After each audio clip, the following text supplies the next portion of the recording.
ចូលឆ្នាំថ្មីខ្មែរប្រុសស្រីឆាប់រូនរាំងរៀបចំផ្ទាំងចាំទទួលទេវតាឆ្នាំថ្មី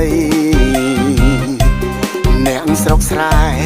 អ្នកទីក្រុងកុំបងអងអីចូលឆ្នាំ3ថ្ងៃ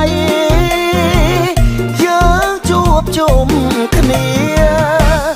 សូមជូនពរជ័យបងសុខសួស្តីផុតឆ្នាំចាស់ផ្លាស់ឆ្នាំថ្មីគ្មានភ័យរោគាសូមបានសុខឆាផុតទុក្ខទ្រពធនហូរហៀសូមជោគជ័យដល់ជាតិខែមរាទួងឆ្ងាយចិត្តនាយសមុទ្រផុតជើងមេឆ្ងាយអណែដូចនៅចិត្តគៀងកិតអរាជាកូនខ្មែរមិនភ្លេចទេពូជពងសាវតាដល់ប្រទេសណាចូលឆ្នាំតូចគ្នា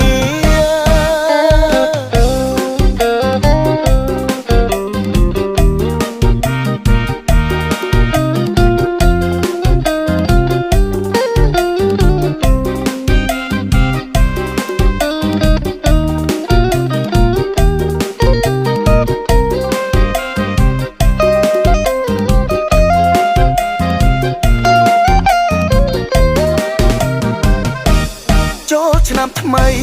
ខ្មែរប្រុសស្រីឆាប់រូនរាំង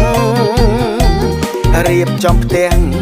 ចាំទទួលទេវតាឆ្នាំថ្មីអ្នកស្រុកស្រែអ្នកទីក្រុងកុំបងអងអីចូលឆ្នាំ3ថ្ងៃយើងជួបជុំ